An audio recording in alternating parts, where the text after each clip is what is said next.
Welcome back to the JMach Podcast, where we are combating veteran suicide one story, one conversation at a time. And I'm your host, JMach. Remember, your mental health matters and you're not alone. Don't hesitate to reach out and pick up your phone and call your friends or family, or head over to jmachpodcast.org to stay connected and get on our social medias.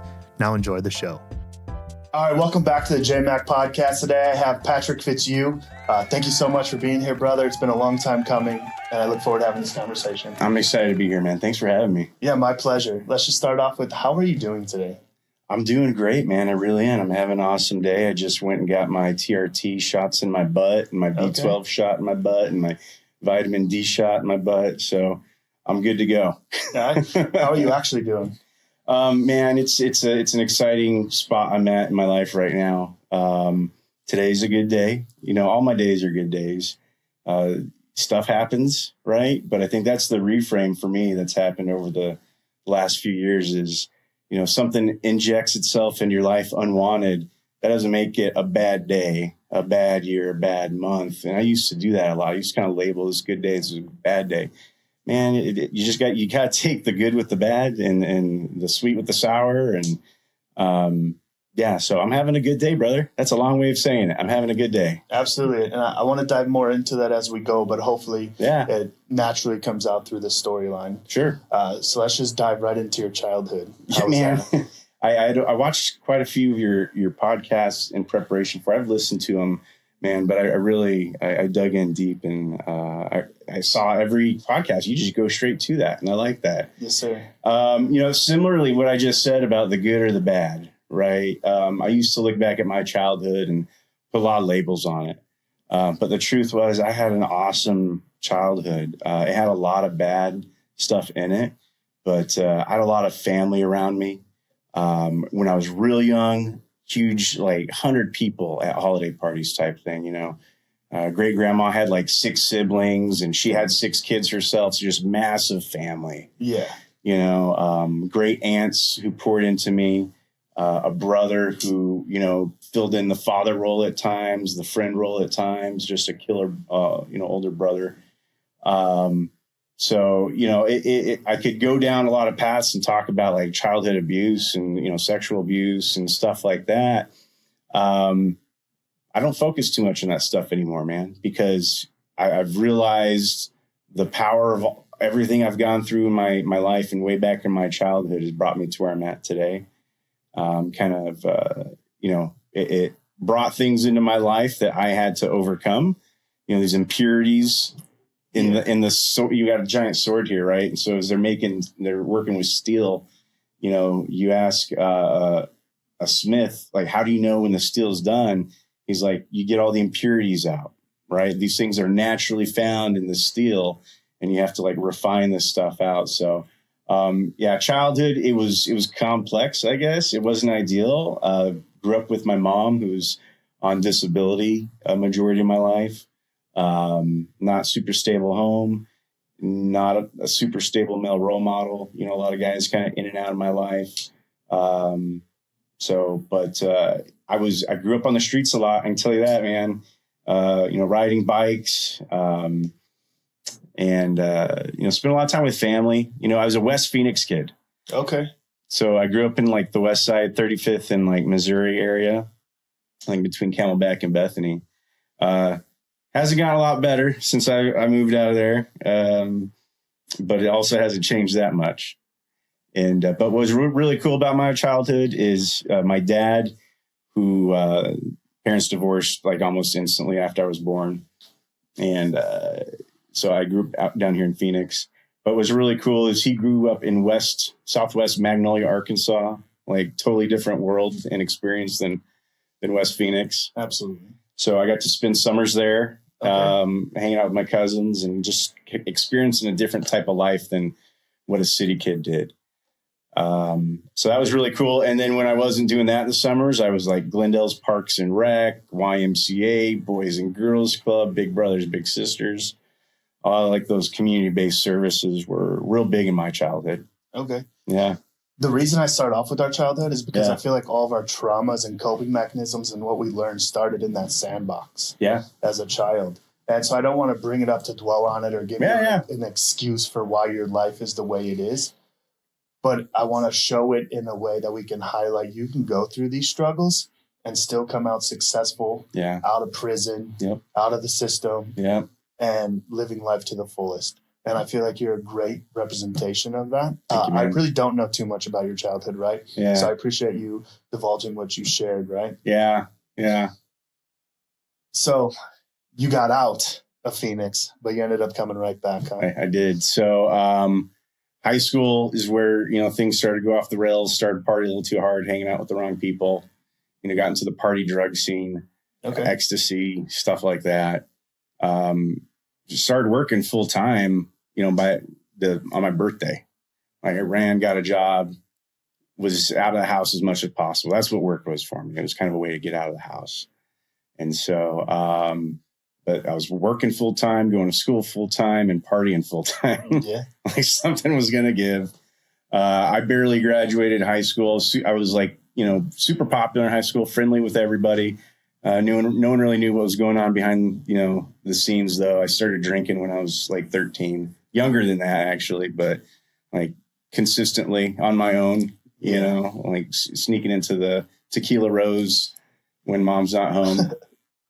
And so, I always wanted to go into the Air Force. My dad was the Air Force fighter pilot and Academy grad. Cool. I didn't grow up with him, but I knew there was something in me. So if he did that, that means there's something inside of me that I can be more than, this West Phoenix city kid. Sure. So I knew I wanted to go in the military for a long time. The grades in high school did not lend me to the academy. I'll say I barely graduated high school. So I went to summer school for 3 years just to graduate with a 1.9, Okay. And I did a year of community college, again, going to school full time, working full time, partying full time. And I was spending more time at ASU than I was at my Glendale Community College. Yeah. So Air Force, I enlisted in 2003. It was an interesting time to enlist, because, your background sometimes will disqualify you. And the recruiters, you can tell, are pretty hard up to get people into the military at that time. Yeah. So it's hey, you've never done any of these things, right? You're no. All right. Good answer. Good answer. So I went to the Air Force, tested well. I was tested really well, that's how I got through high school. Was just, I didn't do any homework. I just would pass the test, So I attribute that to my dad. Thanks for the good memory and the genetics there. So I decided one day I was done with this wasting my life thing. I wanted to make something out of my life. I wanted some purpose. And so I went and enlisted and was going to be a B-1 avionics technician. In the early weeks of basic military training, they come and try and get you to volunteer for these other crazy jobs. And I raised my hand and I became a SERE guy, survival, evasion, resistance, escape. And it looked like it was something that would validate all the things I needed to prove to myself in this world of what can I accomplish? Am I a man? All these other things. And so that was a great ride for a few years. So was that an MOS? Yeah, man. So at Air Force, it's the only branch where that's an MOS. Yeah. So the other branches, it's all a special duty that you go do for 2 or 3 years. But the Air Force was designated by the JPRA, Joint Personnel Rescue Agency, as the lead of, the DOD designated the Air Force as the lead of the JPRA. So that's their expertise is rescue and recovery. And then we would go and, train or teach it to Brunswick, to the Navy, or we'd go out to, help augment with the Army and make sure that they're running their programs the right way.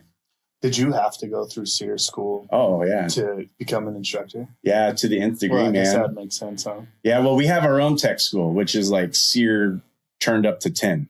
Okay.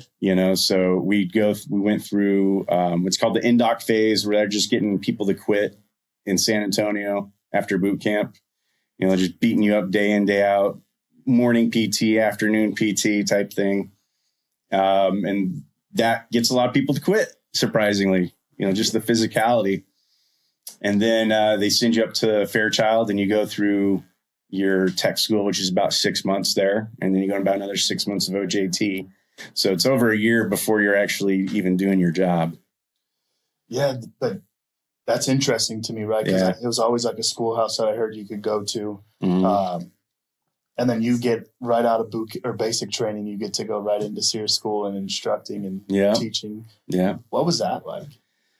Oh, man, right? That seems like a complicated answer. It was intense. Yeah. They took a city kid from West Phoenix, and they turned him into an outdoorsman, like Bear Grylls, I made kind of this agreement with myself that I was going to die before I quit. Okay. And so I needed that mindset, throughout training at different points. I was never the fastest. Matter of fact, I was like one of the slowest, whenever we were running and doing PT. Didn't have someone teach me sports, growing up. So I did like a year of wrestling in high school. And so I felt like my man card was lacking some punches, when I showed up. But, the way to get through anything like that is the team, right? I've got a core group of guys and we just started texting like a couple months ago of my class. And we started with 32 guys for our training class, and they graduate 2 classes a year.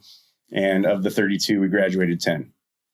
Yeah. So it's pretty intense. Yeah, it is an accomplishment. And, I learned to swim. I wasn't a good swimmer before that. Learned how to survive in any environment. We did sleep deprivation, water. They didn't call it deprivation with the water, but they intentionally dehydrated us. Okay. Like that was an interesting experience.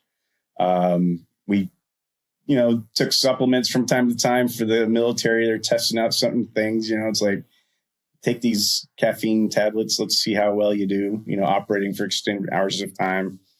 But we got to go field test the Air Force uniforms, right? They send us all around different environments, low crawling and taking photos of SERE dudes. And we make our recommendation. And of course they chose the other one, right? For sure. And then they wore that for 2 years. And then we just started wearing ACUs, or the multicam, I'm sorry.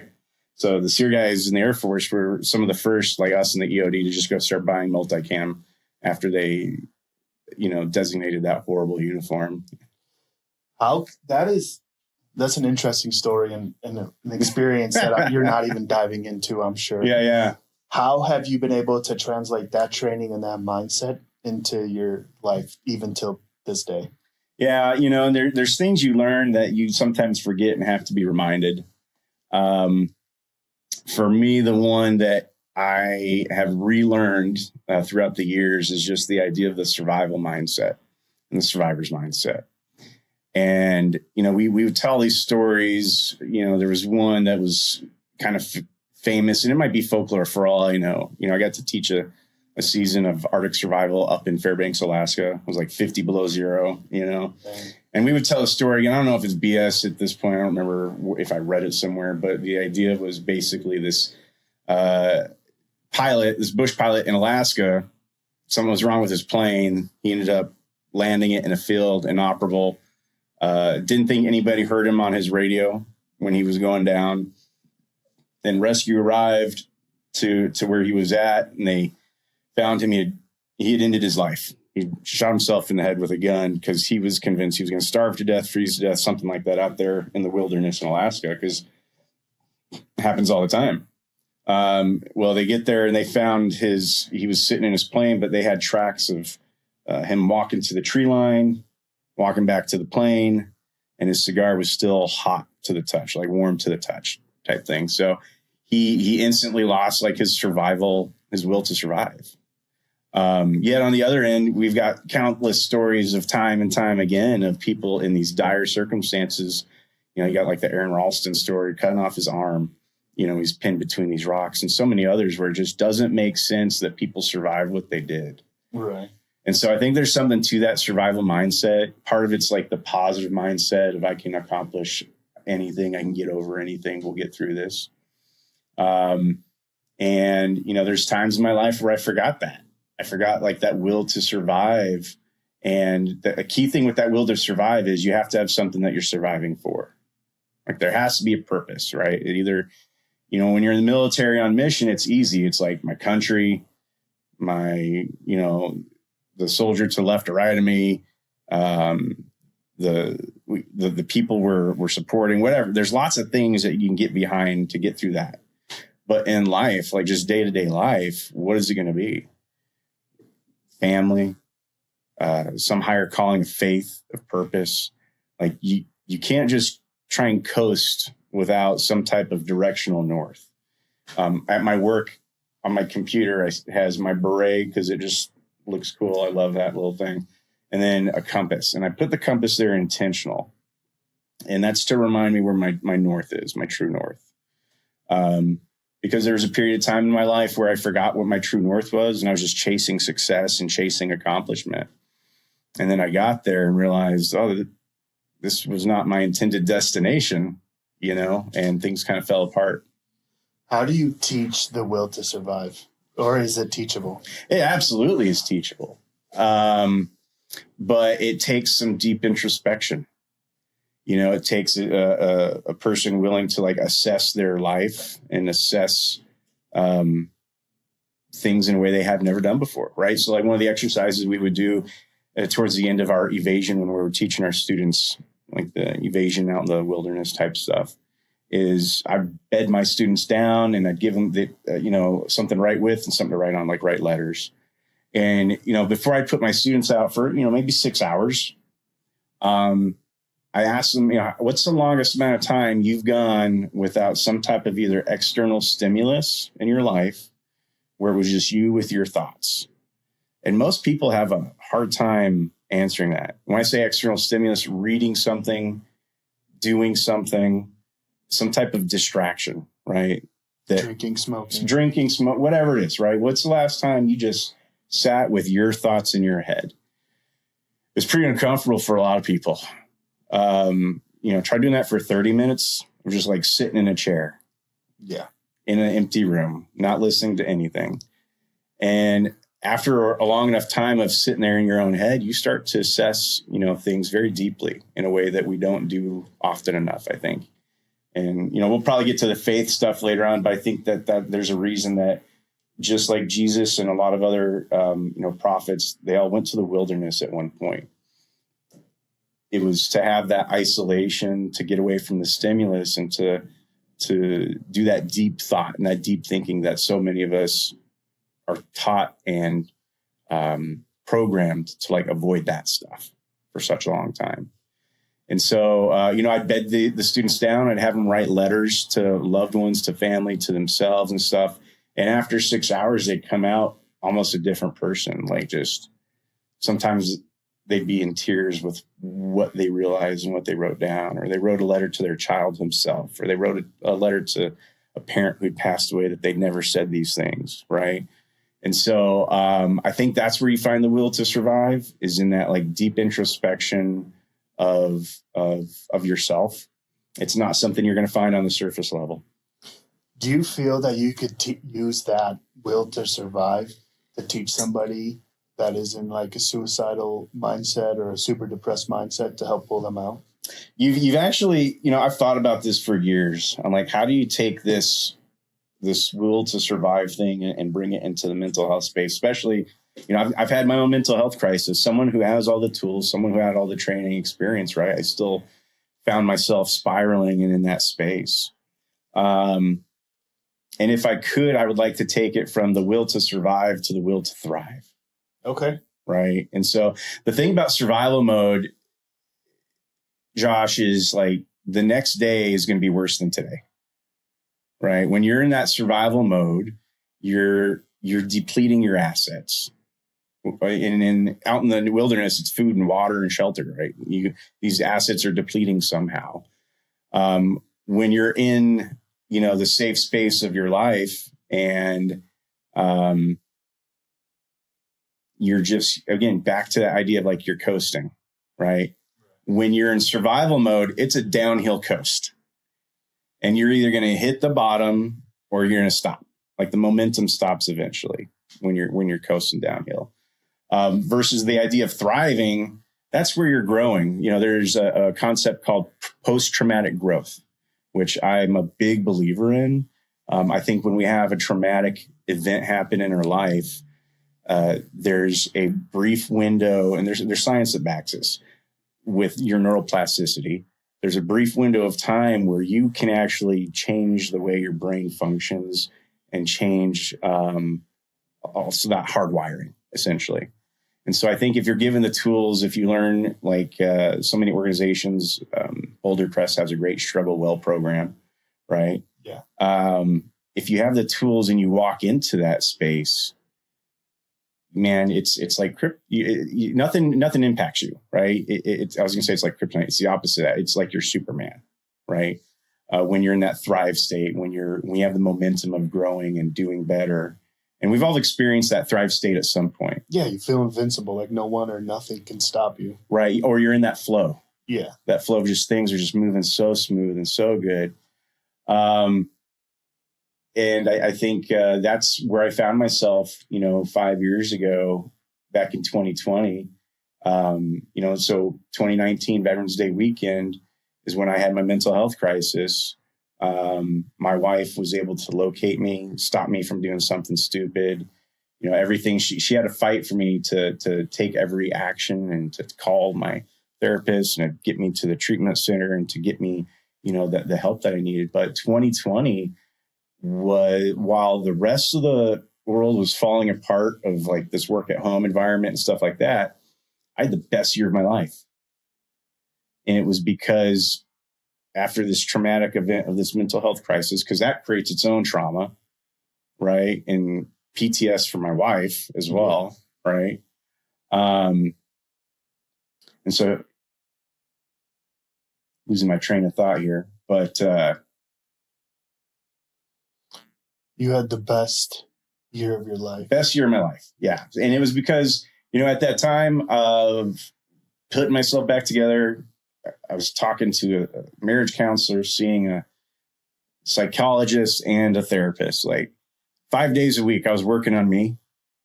And hey, rising tides lift all ships, I worked on me and my marriage got better. I worked on me and my relationship with my kids got better. I worked on me and everything got better around me. I also got on antidepressants for the first time in my life. And I found out that I had no idea what neutral was in my life. Like, I've been living in third gear my entire life and I'd never found that neutral. And so what the antidepressants did in 2020 is it showed me where I should be living my life. Right. And then over a couple of years, I worked very hard to get off of them. Just because if I could self-manage, I wanted to be able to self-manage. Because I'm already on enough meds for other stuff. Absolutely. And I feel like mental health medication should not be the long-term solution. I truly feel that if you're taking mental health medication, you better be in therapy. Yeah. Because if not, I feel like you're just treating a wound with the Band-Aid and not the Neosporin to help it. Yeah, I agree to a point, Josh. I think, my mom had mental health issues. My grandma, I'm fairly confident, was bipolar. On my mom's side of the family, I'm pretty sure we had some mental health issues that were genetic. Yeah. Right. So I think that there are some of us who just have that genetic predisposition of like, you're going to deal with depression. Sorry, you're diagnosed major depressive disorder. Well, I didn't do anything. I didn't experience it. Well, it's just, that's how the genetics worked out for you, So I agree that there's a saying that people say it's okay to not be okay. Absolutely. I hate that. Yeah. I hate that. That's part true. That's part of it. It's not okay to do nothing about it. Right. So sometimes I hear people say that it's okay to not be okay, but they're using it in a way to kind of explain away this brokenness or these things that I know I need to do better at. Right. Like whether it's physical health, mental health, psychological. And so I agree it's okay to not be okay, but it's not okay to do nothing about it. Yeah, so it's okay not to be okay, but what are you doing about that? That's exactly right. There's got to be a follow-on to it. Yeah. Before we dive too deep into the mental health aspect, let's go back. What led you to choose to get out of the Air Force? Man, I don't tell this story ever. I think there's a very few people who've ever heard it. Breaking news. Yeah. And I struggled on whether I was going to share this or not. Okay. But, I've got a very public facing job and I do a lot of work in the community.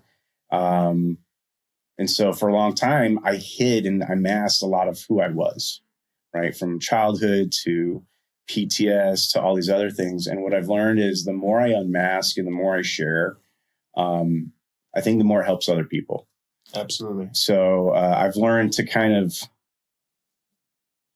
thrown myself down as a sacrifice, I guess, so to speak. Be damned with the consequences. That's where I'm at. If this prevents me from getting a promotion, from getting hired by somebody someday, so be it. Because I think it helps others. Because I've lost people I know to suicide, and it sucks. And yeah, so where was I going with this? What was the question again, Josh? What led you to get out? Yeah, the military. Okay, so here we go. Here's the story. After teaching Arctic survival, I came back and ended up getting a letter of Air Force was accommodation because I trained in record time and certified record amount of students, and I was killing it up there. Came back, and long story short, a peer of mine gave me a prescription painkiller. I got really intoxicated, almost died, popped positive with the Air Force. At that time, the Air Force was going through something called force shaping. And so I received an honorable discharge for misconduct, which is really weird. I went through a year of AA required by the Air Force 3 times a week. So I got my 1 year, chip. I was very proud of that. After completing AA, I was told, I'm staying, you're going, you're staying, you're going, you're staying, you're going. And then one day I get called to the commander's office of not our squadron, but of the 322nd. Was that command? It's been so long. I suck at this military stuff anymore. It's all good. I just pretend. It was Colonel White. Colonel White opened his doors, and I could see something wasn't good already. Like his eyes were glassed over. I'm like, this is really weird. Colonel White is like this, short refrigerator who's built for just breaking shit and getting through whatever. Like tough. He's an old school military. Okay. He never broke his character. He was always professional to the nth degree. And so something was off, and he said, let's go have a seat, his round table that you don't sit at ever, where you eat. So we go and we sit down, and proceeds to tell me, we went up to the 19th Air Force, tried to keep you in. We couldn't do it. You're getting force shaped out. So here's the interesting thing. This was on a Friday. He said, but on Monday you have a job. You're keeping your security clearance. And I've already talked to this contract company, and they're going to be hiring you. So I walked out of my office, head down, feeling defeated on a Friday, having my brotherhood stripped away from me. That beret felt like it got tore out of my hands. There was no, and all the other guys, whenever they get out of the military or with PCS or leave, we would do what we call these hits. And that was usually something that wouldn't be approved by today's military standards. We'd kidnap somebody, throw them in the back of a truck. Night usually ended with drinking and stories of some type, right? I didn't get any of that. I just walked out of the office in uniform quietly on a Friday. And on Monday, I showed up in a polo and khakis, making significantly more money than the guys who I've been working with. So it was a really weird experience, man. And actually the first time as an adult that I became suicidal, and because I had some ideation as a youth, but the first time was the year after I got out of the military. So I got discharged just 2 months before my full 4 years. And then by November that year, I was in a dark space. And so I didn't feel like I had that brotherhood. Working for a paycheck is not the same as working for your service contract. Right. Just there's not that. It's just not the same. And so I immediately went into the contracting gig, made good money, was blowing money left and right, taking everybody out to dinner, buying bottles of wine, like just, I have nothing to show for it, right? It made some good stories, you know, for the time. But I did the contracting gig for a while. In 2008, I went overseas, and I worked for a rescue program as a civilian contractor. That was a very tough year. We lost over 700 personnel that year, and I saw a lot of them, unfortunately. And so I got a lot of PTS from that. We can talk about that one later. I'm happy to. And then at the end of 2008, my wife was really wanting to move back to Arizona. She didn't enjoy getting snowed in up in Washington State. I really wanted to stay married. But also, I'd seen really an ugly side of the military contracting world, the under the table stuff that's just kind of coming out into the news these days. And so my final out brief when I left the company and when I left that project and program, it actually got the program shuttered for a full review. And the project manager over the program retired because of the stuff that I had found and reported. So I didn't really want anything to do with the government contract anymore. I came back to Arizona and the end of September of 2008. Wife had already bought a house. I hadn't seen it. So drove our U-Haul in from Washington at like 12:30 at night to a house I'd never been in. You know, opened the door and the family and like relatives are sleeping on the ground, you know, just waiting for me to get there. Yeah. So that was my welcome home, was walking into a dark house, you know, kind of unceremoniously and back into the civilian world. What a hell of a story. First, I want to say thank you so much for being strong and brave enough to share that story. Yeah. Because I generally do feel like sharing your story is saving others people, right? Because so many people, whether you realize it or not, are looking up to you. And they're going through similar situations, worse, better, however it may work out for them. Yeah. But hearing you share what you've been through and where you're at now in life and how you succeeded and overcame those dark challenges gives them hope to keep moving forward. So I genuinely appreciate you sharing that. Thank you, Josh. Yeah, man, you know, I'd say the unique thing about my mistakes in life and the things that have, as an adult, I've been the reason for most of my major screw ups. I think we all are once we are able to get out of that victim mindset. Mm-hmm. And I don't remember if you said it earlier or if I just connected the dots in my head, but I'm working hard to stay out of that victim mindset. Yep. And the more you realize that everything that happens to you is because of choices you've made. That's right. Or how you continue to act. But I like to get into that survivor's mindset. I want to hack into that. Instead of just getting out of the victim mindset, where am I going? Yeah. And so the survivor mindset. However, I'm trying to work it out in my head as we're talking, like, how do I be in a survivor mindset, but not just surviving, thriving, as you said? Yeah. Because if you're in the survival mindset, you're doing whatever it takes just to stay alive. Mm-hmm. I don't want to just stay alive. Mm-hmm. I want to thrive. I want to build that generational wealth. I want to build this platform so every veteran, first responder knows who JMach is. Amen. So they have that resource in their back pocket that they can always turn to. Amen. Well, you just answered the question. Like, that's your will to survive. That's your purpose right there, is to help others avoid the pain that you've gone through, right? Like, I think some of us, once we get down there and we get on the other side of it, you don't want to see anybody go through that. Like, I wouldn't wish what I've gone through on like my worst enemy. Yeah, I don't want them to think the way I've thought. No. I don't want them to feel the way I thought. Mm-mm. And I don't want my family to be affected by that either. Amen. And that is a struggle I'm realizing. Like, I could be this person for the veteran community, but how am I showing up for myself at home to be that person for my kids or my wife and my family? That's where the real challenge is. And it's making me feel almost like an imposter, right? Like I can show up here, but I don't have to show up here for my family. Yeah. But that's who I just need. That needs to be my baseline. That's it. Because at the end of the day, when, you know, society falls apart, you know, the commies invade or AI takes over, whatever, right? You're not going to be worried about your podcast. You're going to be worried about your wife and kids. Absolutely. Those are your priorities. And it's very interesting. Again, as a man of faith, I think we have children and get married to bring us closer to how God intended us to be, like, designed, right? The idea of sacrificial love.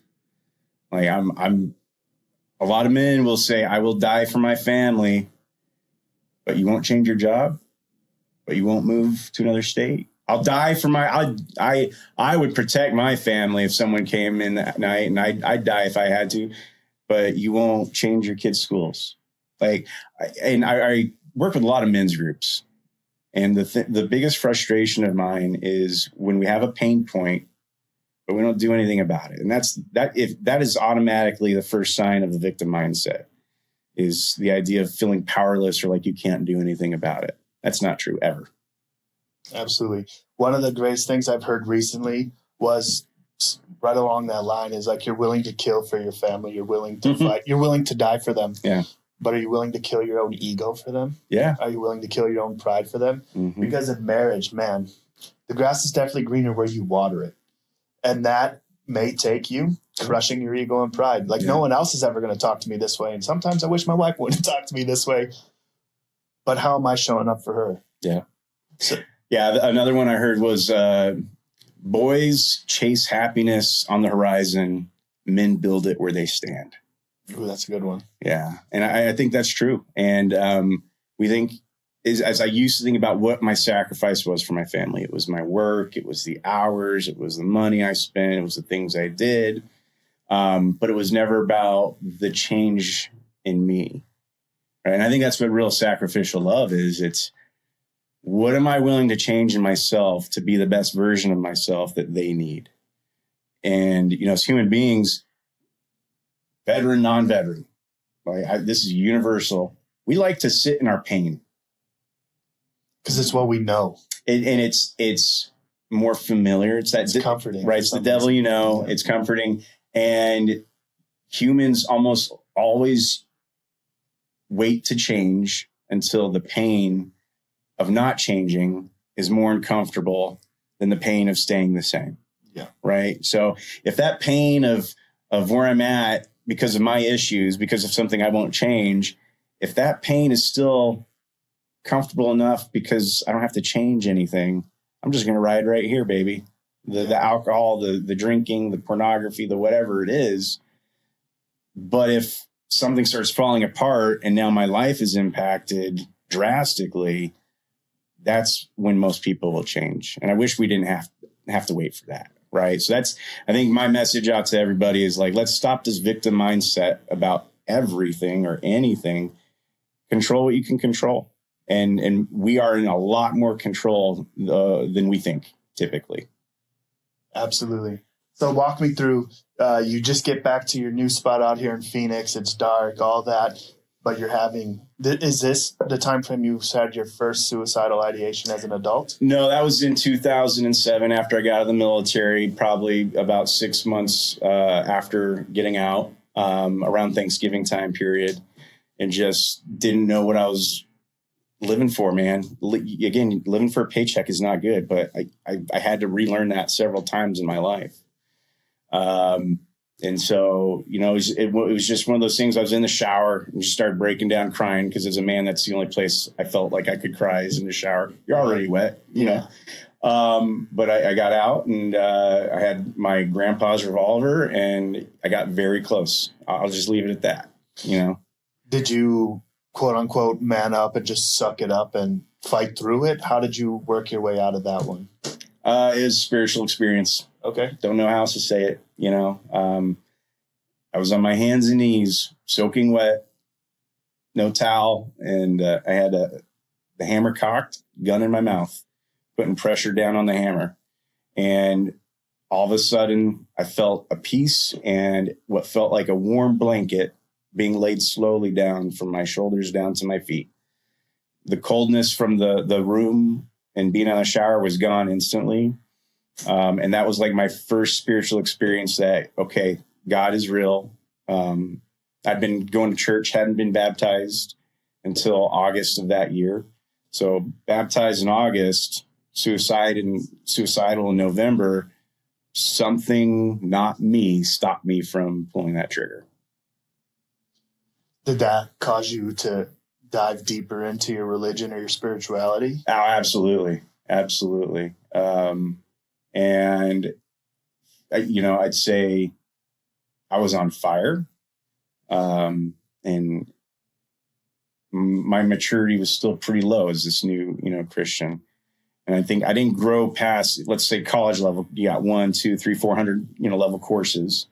It got me on fire, but I never progressed past like that sophomore year of like really understanding.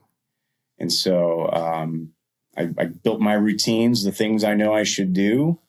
But just like as a child, I learned, one, to make people happy, like be the peacemaker, make all the adults smile, make everybody happy. And 2, I also learned to keep everybody at kind of arm's length. Because every time I let somebody in too close, it burned me. Yeah. As a kid, like 99% of the time. And so I did the same thing to God for a long time. Even after that spiritual experience, I still kind of kept God over here. And there were some things I wanted to hold on to my anger. I didn't know how to give anger to God or, in my faith. And I'm talking about Christian specifically. When I talk about God, I'm talking about Jesus. And I didn't know that you could take all this anger that I had packaged up over my lifetime, being the nice, smiley guy. People didn't realize that I was probably the angriest motherfucker they ever met. Yeah. I hid it so well. But that's why at home it would take one small thing and now I'm slamming cabinets and I'm the quiet, angry guy. And if something goes wrong in the schedule in the day, I'm the quiet, angry guy. I was triggered all the time, Josh. And so that was about age 23, 24, we'll say, in that time period. And then came back to Arizona, was unemployed for a while, surfing the couch, man. And I dealt with some depression there. I was trying to get a job with the sheriff's office. And I got to the final stage of interviews, the panel. And I knew instantly when I most spoke. Because they asked me a question, about, hey, we know you worked overseas. How would you do, be in dealing with people of Middle Eastern descent? I said, I'd be fine. I said, I might have a heightened sense of awareness, but that's it. And I knew that was the answer that got me, scrubbed from that list. And at the time, looking back, man, I'm so glad I didn't go to the sheriff's office. It was a blessing in disguise. It was a blessing in disguise. I went to work for University of Phoenix for 2 years because I was already going to school there, and my counselor said he could get me a job. So that's where I landed. Yeah. Okay. So I want to go back a little bit. Yeah, man, I'm sorry. No, it's all good. I love hearing your story. I appreciate what you're sharing. How did you how did you pick yourself off the ground after that spiritual awakening, the spiritual moment? Yeah. Still like half in, half out with God, keep them at arm's distance, but continue to live in your life. Did you still have those suicidal ideations moving forward? I'd say it stopped for a long time. Okay. I surrounded myself with godly men. And I think that for me and my faith has always been a sign of my spiritual health. Is like, how well am I living my life out with other like godly men who live out their faith and they don't just talk about it. And again, if I'm kind of keeping those relationships at arm's distance, there's a reason for that. It's because there's something not right in here that's going on. But when I have my brothers in arms, right, like to my left and to my right, as close as possible, I know I'm in a good place because they're going to call me out for my BS. And so at that time, I had a really strong group of like core guys and the chaplain from the military and a prior lieutenant colonel who just like, even after I got kicked out, they just wrapped their arms around me. And so it was also the first time of like having this experience of like a family outside of your own family. Yeah. You know, and like building this community away from the military, even though they were all military, right? I wasn't in anymore. And it felt different.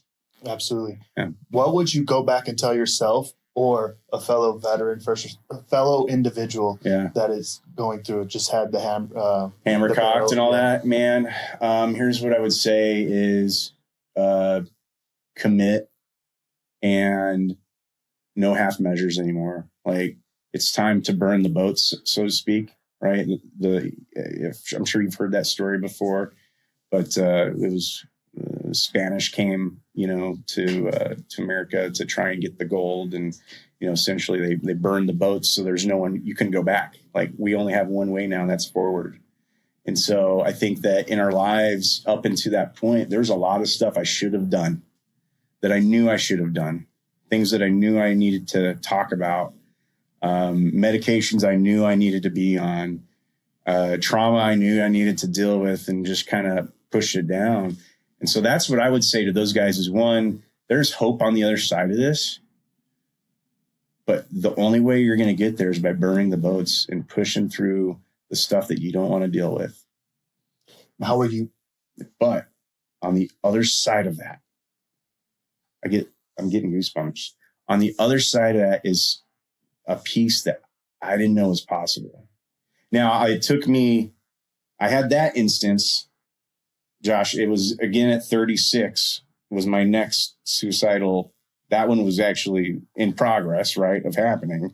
And I was stopped there. So about 24, 25 and then a decade later. Right. So I think in that earlier stage, I did good things that helped me for a period of time. I didn't do all the things I should have, if that makes sense. Right. So I was still drinking. I was still, living life how I wanted to live it. Right. So what exactly are those things you did at 36 that you wish or thought you should have done at 26? One, the initial one is the self-medicating, stop numbing yourself with alcohol and other things. And there's this Enneagram test you can take and give you like the personality assessment. Everyone gets a number. I'm like a 7. And the one thing about 7s is they like to avoid pain. Okay. And so that's one thing I wish I knew early in life, is that the most painful things are where we grow the most. Like, just like SERE school, man, I pushed myself physically and mentally more than most people ever could or are willing to do so, right? That's good for a period of time. But then I learned to just live in that push myself zone, like all the time. And so the other piece I'd say is you need to come down a little bit, buddy, like slow down. You don't have to be dialed up to a 10 all the time, because the problem is if you live at a 10, when something happens in your life, where do you turn up to from there? Right? You're breaking the knob now. You're going to like 11 and 12 where you're not meant to live in that space. And that's where that flight or fight response gets stuck on, at 36, after I had my last mental health crisis, 3 months afterwards, I developed a bilateral neuropathy in my body at 36. And neuropathy is usually for diabetics and old people. And they said, we have no idea how you have this. This is really, still today, I'm on medication for it and they don't know, but I fried my nervous system from just having that flight or flight response on 24/7. And so I would look at myself and I'd be like, brother, slow down, like take a break. The challenge in that is, though, Josh, is what I told you earlier about sitting those students in the trees for 6 hours. There's a reason I didn't want to slow down back then. It's because if I slowed down, I'd have to deal with all this other stuff. Yeah. Right. And it's, I still struggle with that today. The momentum of my life is not like, I don't think most people could tolerate how busy I am. And the velocity that I live my life, right? It's really fast. But what I've had to do now is be very intentional of, you can live this pace of life with some controls in place, right? Of like the non-negotiables, the gym, this many times a week. Here's how you're going to find your safe space. Here's how you're going to turn down the volume, a little bit. So my old self, I'd say, 1, burn the boats, but also at the same time, you got to learn to turn the RPM down and to take life a little easier, a little slower, be a little kinder.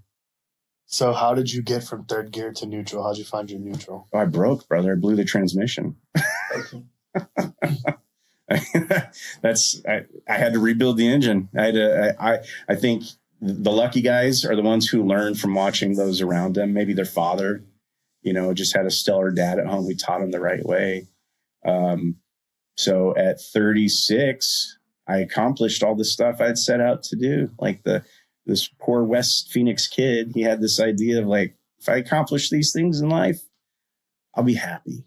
I'll matter. I'll be a man. I'll be of value, right? So I had the job, I had the title, I had the pay, I had the parking spot, I had the entry-level Mercedes, the A220.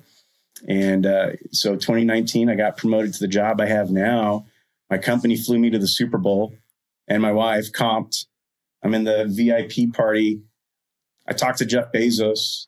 I approached him, got a photo with him. I'm talking to Howie Long and all these incredible dudes. And months later, I pull into my parking spot, and I just came from this meeting with like the mayor of Phoenix or something. And I just break down crying. And there was just this hole in me that I felt like I couldn't fill. But I did all the things on my checklist of this is the picture for success and meaning. And I did all the things, and I got there and it was hollow and empty. It wasn't the thing that I needed. Now for me, I'll say a lot of that again was that spiritual maturity stuff, the things that I kept holding on to, the anger from childhood and the PTS stuff that I'd never addressed from 2008. So yeah, man, long way of answering that. I'm sorry. No, you're good. I'm listening. It's all very educational. I like to learn from everyone, whether it's good or bad. So I had a question lined up and it just went out the window, and that's okay. What did you find that missing piece? Yeah, I did. And part of that was the burning the boats of, talking to somebody about the sexual trauma, talking to someone about the PTS, and putting it in the light, right? That was the thing. So I had all this baggage of crap that I kept in the dark, right, for a long time. I think the missing piece for me was I finally put all that stuff in the light, so I could make a plan of action about it, right? It's you can't make a plan to address something if it's continually sitting in the dark. So it's kind of like the water buffalo.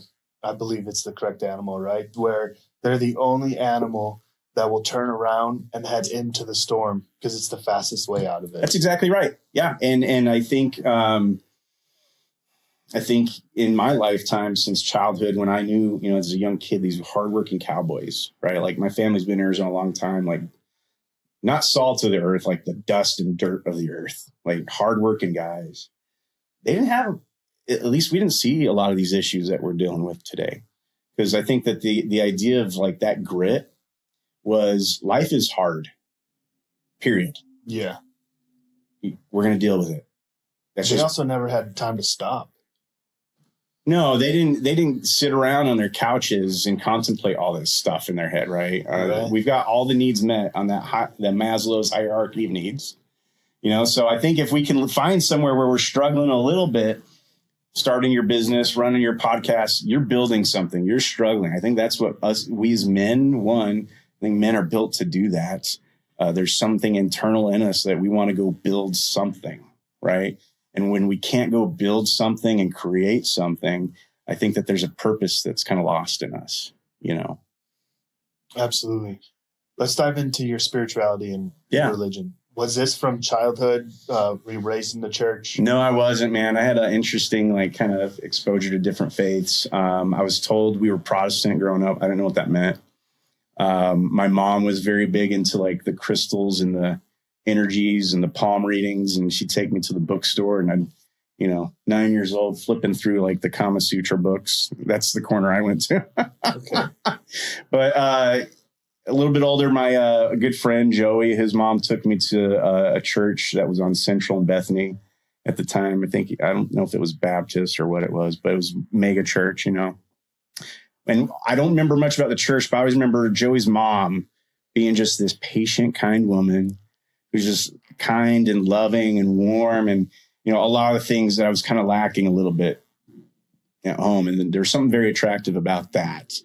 My brother married into a Mormon family. And so from like age 13 to about 16, I went and stayed with him on most weekends. So I went to a Mormon church for a few years, which that was an interesting ride. I'll tell you, that's a different topic. And then started dating my wife in high school, who she had a mother who was Pentecostal.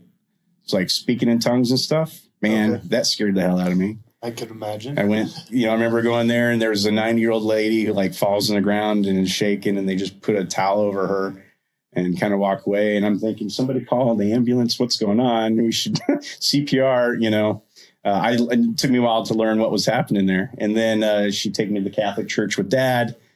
I'd never been to that before. Just a lot of sit, stand, kneel, sit, stand, kneel. I didn't know what they were saying half the time in Latin.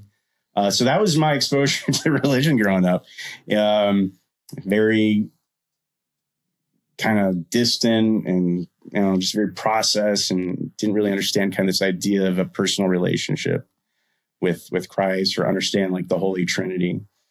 And then went to the military. And of course you sign up for some service, because on Sunday you don't want to be back cleaning the barracks. Right. So you're like, I guess I'll circle. I think I saw as Protestant. We'll go to Protestant, and that was a blast. It was a lot of fun. And then it wasn't until, the stuff of getting out of the military kind of broke me down, and some friends who were just kind of living out their faith in the military, there's something different about them that attracted me. And it was the confidence and the peace. There was something there that I wanted, and so that's eventually started going to the church, a non-denominational up in Spokane, Washington. Is called the Foursquare Church. That means something to some people, but I started getting in the Word, and that was it. It was reading the Bible. That's what did it for me for the first time ever. Like actually reading the Bible. It wasn't until I was 36 and went through that mental health crisis. Josh, the interesting thing that when I was in that hospital for a couple of days, like they had 4 magazines that were like women's style and, stuff like that. And then they had the book of Psalms, not the whole Bible, just the book of Psalms. The book of Psalms is King David writing these songs to God, know? And as I'm reading through the book of Psalms, I get to some of these scriptures, and I think it's, I'm not going to cite, but there's certain scripture in Psalms where David is like almost cursing God. Like he's letting him have all that anger that I talked to you about that I didn't know what to do with. And it was like for the first time ever, all of a sudden I realized, oh my God, I can give my anger to this guy, our creator. And of course, why wouldn't you idiot, right? Like, creator of the universe. He can take you being a little pissy 36-year-old on earth, right? There's nothing you can't give this guy.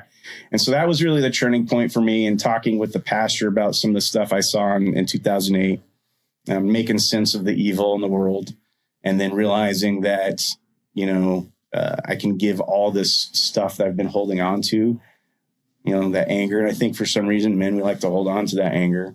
It gives us kind of a sense of power and authority. We think that's the tougher man, is the angry one, the one that snaps, the one that is willing to get vocal and yell or raise his hand, right? Mm-hmm. But in my opinion, that's the weaker man. If you're willing to cry, talk about your emotions and what you're going through, not in just the victim mindset where you're doing it for a purpose to get to the outcome and to work through it, that's the stronger individual. I'm asking about religion and your faith and all that because that's something I struggle with. I want to be religious, and I really struggle with that blind faith, I'll call it, where keeping like arm's distance, where I feel like my arms are to my side. I'm not doing that, but naturally I have that perimeter set up. Yeah. And it's been a challenge for me to break through on that. Yeah. But I'm also not doing the right things. I haven't been to church, and I can't tell you how long. So a couple things with that. One, Jesus talks about how we should have the faith of a child. And there's something to that, right? It's because every time you hear something in the Bible that like you don't agree with, you want to start doing the math in your head and figuring out how does this equal the justice that I want? right? It's like we want God's mercy, but we're not wanting his justice all the time, right? Because if we wanted his justice, I would be held accountable for some pretty gnarly shit. Right. Right. So I think the best thing I would say is, we got this sword here on the table, and the Bible talks about the armor of God, but the sword, the thing you fight with, demons. And I believe in the spiritual world. I believe in good and evil spirits.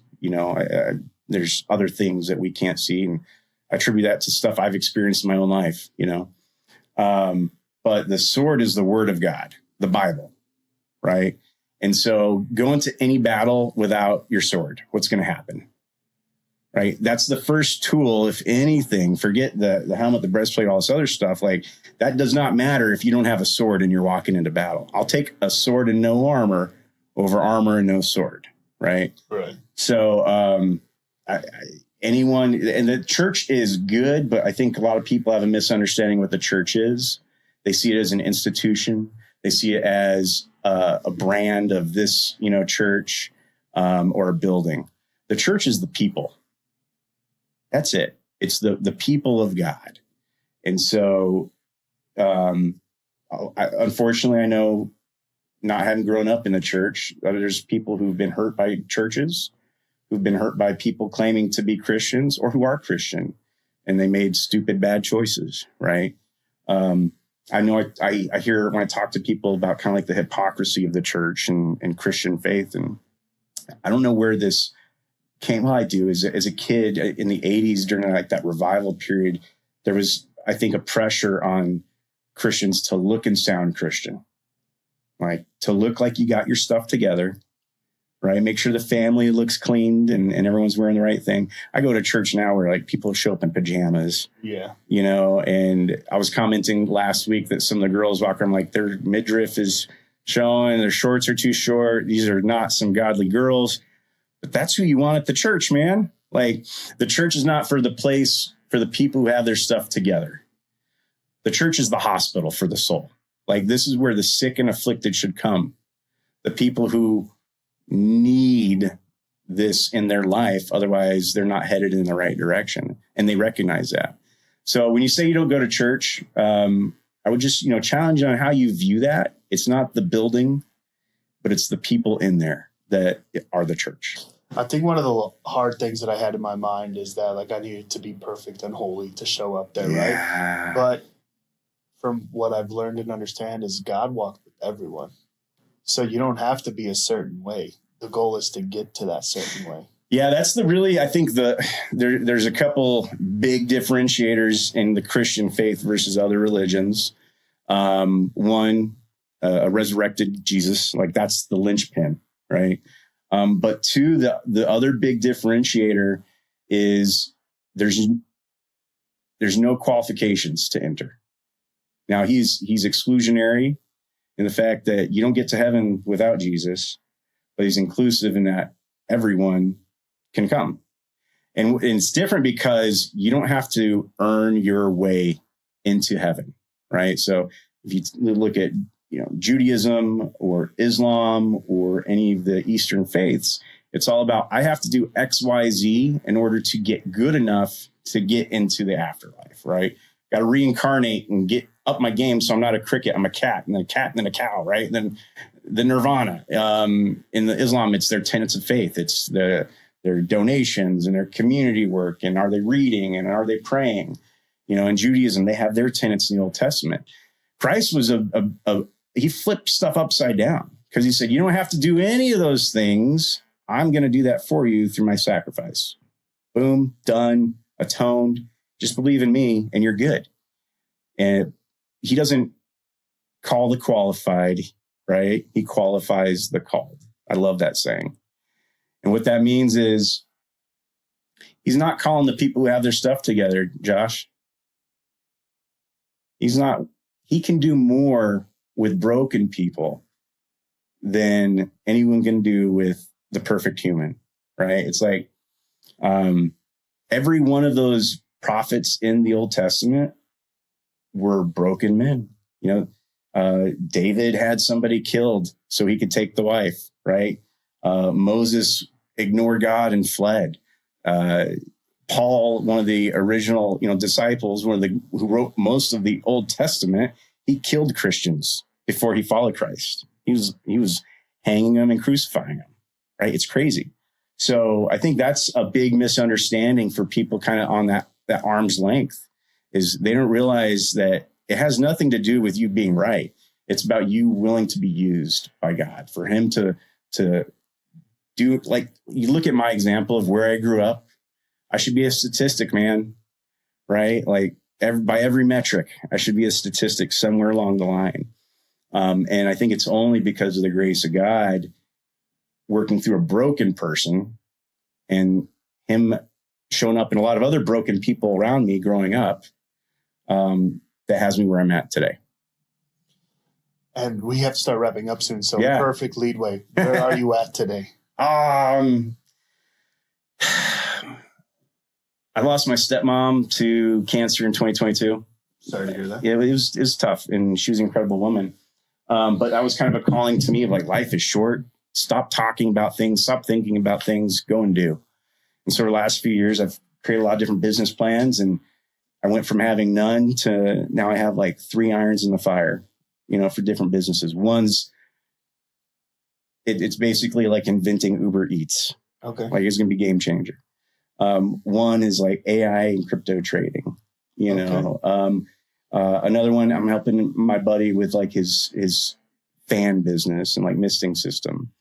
And then I've joined, these guys, the West Valley Mavericks. I've got more going on. Thank you. I've got more going on in my life than ever today, but somehow I have more peace than I ever thought possible. I feel like that has to do with what we've talked about before we've sat down here, is that you've learned to disassociate yourself. Correct me, I'm probably using the wrong words for you, right? But you've been able to put away the phone, put away the work, put away this, and focus on you, your family, and what you really want to be doing, instead of stressing about what you got to do tomorrow or what you got to do for your employer. Yeah, I've watched a lot of guys in the last few years lose their 20-year positions with companies. And, so much of their value and worth as an individual was in the brand logo they were wearing or in the job title they had. So seeing that happen on the outside over the last couple of years, I've intentionally decoupled my sense of worth and value from my job, from my 9 to 5. And now that value comes from my home. It used to be the other way around. It used to be my job fed me my worth, and I would take that work and that angst and that anger into the home. Well, now my value is at home, and I take that peace and that kindness and that love from home into the workplace.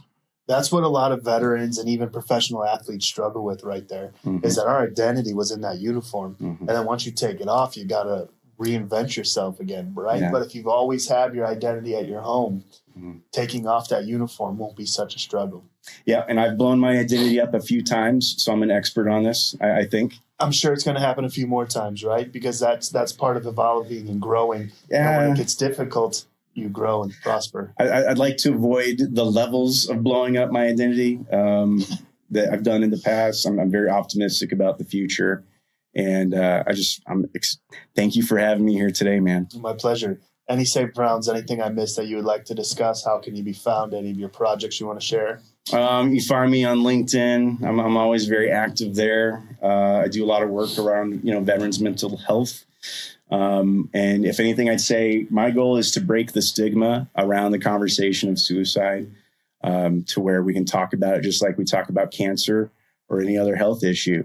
And I want other men to be willing to talk about it for the first time. It's not going to be easy. It's going to be one of the hardest things you've ever done in your life, if not the hardest thing you've done in your life. But what's on the other side of it is something you never thought possible. Same thing for finding little Jesus, get some Jesus in your life. That helps big time. I'm a believer in that. But I think just head into the storm like the water buffalo.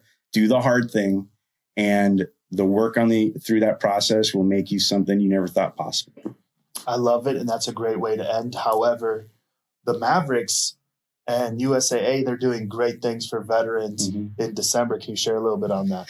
Yeah. So full-time, I'm a site director at USAA in Phoenix, and we've got a good partnership with the West Valley Mavericks, so I'm now a member of. And so we've got the Patriot All-America Golf Tournament that we do at the end of the year between Christmas and New Year's. Brings top collegiate golfers across the U.S. here into Arizona. We get about 180 men and women. And I think we now have 6 pro golfers on circuit in the PGA who've come through our tour. So this is incredible golf. But what it does is it brings the military really close to the collegiate golfers who don't have that exposure. We support these flags of fallen. Am I speaking that right? Yeah. And basically they get bags that have the name of a fallen on it. They take it around throughout that week through a tournament. It gets auctioned off back home, raises money that supports the organization. So, but I think at the end of the day, we're bringing together some environments that just fit so beautifully. The veteran military environment. A couple of us like to play golf, as it turns out. Absolutely. And then getting us, partnered with the golf world, we get to expose them to things that they normally would never see with the military. Awesome. I look forward to seeing you at the Patriot All-America. Hey, thanks, brother. Appreciate being here. Thank you.